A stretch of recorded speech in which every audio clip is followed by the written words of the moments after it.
Hello everyone. आज हम बात करेंगे ट्रांसफार्मर ईएमएफ इक्वेशन क्या होती है, ट्रांसफार्मर रेशो क्या होता है। ये बहुत इंपॉर्टेंट टॉपिक है। इसी के बेस पे ट्रांसफार्मर के न्यूमेरिकल होंगे, तो ये आपको पता होना चाहिए ट्रांसफार्मर ईएमएफ इक्वेशन और ट्रांसफार्मर रेशो क्या होता है। आइए शुरू करते हैं। सबसे पहले हम बात करेंगे ईएमएफ इक्वेशन क्या होती है। ईएमएफ इक्वेशन,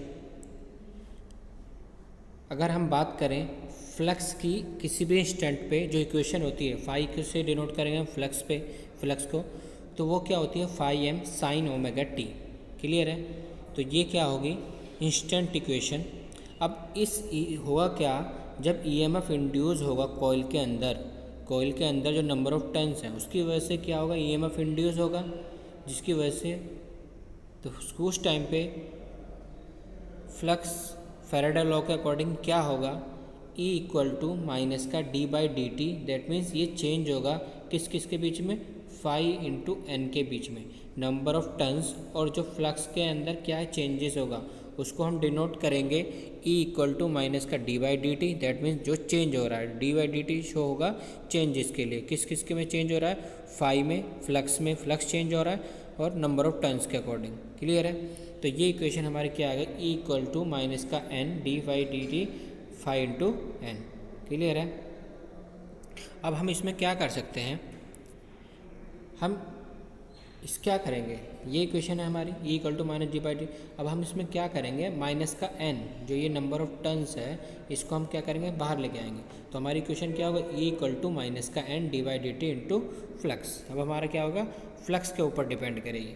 तो E की वैल्यू क्या होगी, माइनस का n D by D T phi M sine omega T. इसको हम क्या लिख, स्टार्टिंग में देखिए फाई की वैल्यू क्या लिखी है मैंने, phi M sine omega T, phi M sine omega T लिखी हुई है। देखिए ये है फाई की वैल्यू, ये कितनी है फाई की value, phi equal to phi M sine omega T. तो इसी वैल्यू को हम क्या करेंगे यहाँ पर पुट करेंगे, फाई की वैल्यू को पुट किया तो क्या होगा, phi M sine omega T. Clear है।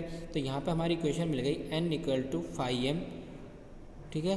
और ये चेंजेस क्या होगा, तो ये ओमेगा बाहर आ गया, ओमेगा कॉस ओमेगा टी। अब बात आएगी कि हम इस कॉस ओमेगा टी को हम कैसे चेंज करेंगे।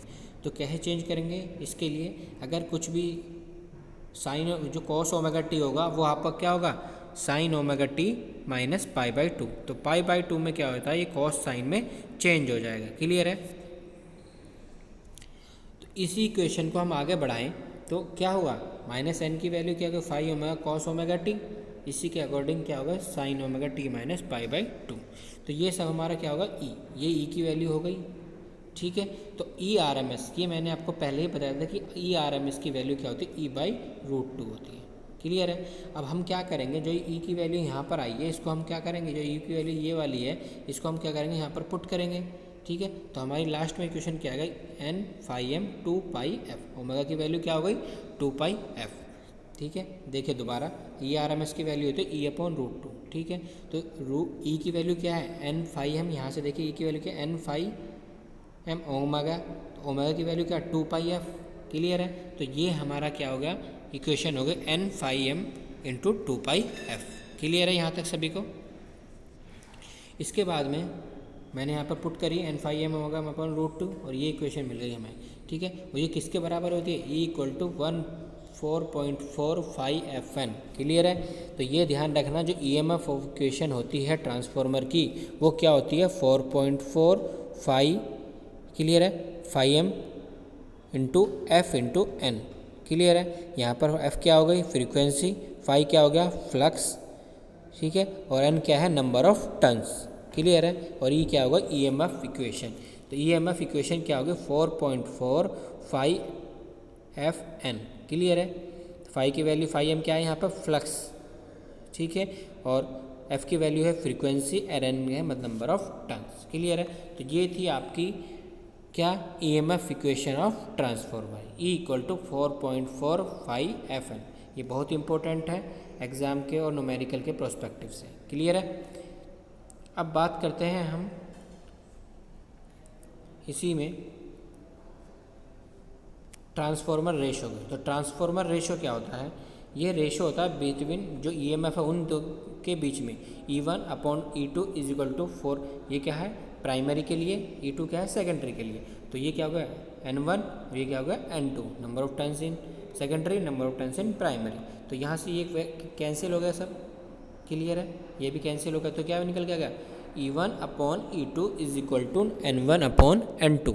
और ये किसके बराबर ए भी कह सकते हैं और के भी कह सकते हैं, इसको हम कहते हैं ट्रांसफॉर्मर रेशो। क्लियर है। तो ये क्या होगा ट्रांसफॉर्मर रेशो, दो ईएमएफ जो भी जनरेट हुआ है प्राइमरी का अपॉन सेकेंडरी का, वो हमारा क्या होगा नंबर ऑफ टर्न्स के अकॉर्डिंग के रेशो में N1/N2। ठीक है। तो आपको ये रिलेशन याद रखना E1/E2 is equal to N1/N2, और जो किसके बराबर है ट्रांसफॉर्मर रेशो के बराबर है। ठीक है, क्लियर है।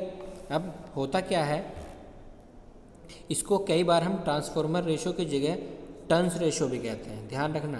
कई बार ये टर्न्स रेशो के नाम से भी आ जाएगा कि ट्रांसफॉर्मर रेशो क्या होता है हमारा टर्न्स रेशो होता है। क्लियर है। और एक चीज़ ध्यान रखना, अगर आपका कंडीशन है यहाँ पर भी जो आपको याद रखनी है कि अगर आपका N2 की वैल्यू ग्रेटर देन है N1 से, क्लियर है, और K की वैल्यू ग्रेटर देन होगी 1 से, तो ये क्या होगा स्टेप अप ट्रांसफॉर्मर होगा। ठीक है, स्टेप अप ट्रांसफॉर्मर होगा। क्लियर है। ध्यान से देखिए, अगर सेकेंडरी कॉइल ज़्यादा है प्राइमरी से, दैट मीन्स वो क्या हो गया, और K की वैल्यू क्या है ग्रेटर देन 1 है, तो ये क्या होगा स्टेप अप ट्रांसफॉर्मर। क्लियर है। सेम यही होगा अगर N2 की वैल्यू N1 से कम है और K की वैल्यू क्या हो गई लेस देन 1, तो ये क्या होगा स्टेप डाउन ट्रांसफॉर्मर। क्लियर है। दोबारा देखिए, अगर N2 की वैल्यू N1 से ज़्यादा है तो क्या होगा स्टेप अप ट्रांसफॉर्मर, और N2 की वैल्यू N2 से कम N1 से कम है तो ये क्या होगा स्टेप डाउन ट्रांसफॉर्मर। क्लियर है। अगेन देखिए क्या क्या हमने पढ़ा EMF इक्वेशन φ sin ωt होता है, जिसको हमने चेंज कर दिया φ × n में। क्लियर है। अब हम ये वाली पुट करेंगे तो हमारी इक्वेशन क्या आ गई E = -n dφ/dt sin ωt। Clear है। और यहाँ से आपको मेन याद रखना है कि जो हमारी EMF इक्वेशन होती है वो ये होती है, ये आपके लिए इंपॉर्टेंट है क्योंकि आपका MCQ एग्ज़ाम होगा, तो मेनली आपको ये पता होना चाहिए कि E क्या होता है 4.45 FN। क्लियर है। और उसके बाद मैंने आपको बताया ट्रांसफॉर्मर रेशो क्या होता है E1/E2 = N1/N2 is equal to transformer ratio A से भी आ सकता है और K से भी कह सकते हैं। क्लियर है। तो ये था हमारा ट्रांसफॉर्मर रेशो और EMF इक्वेशन। ठीक है, तो इसी के बेस पे आप न्यूमेरिकल करेंगे। Okay, thank you and have a good day.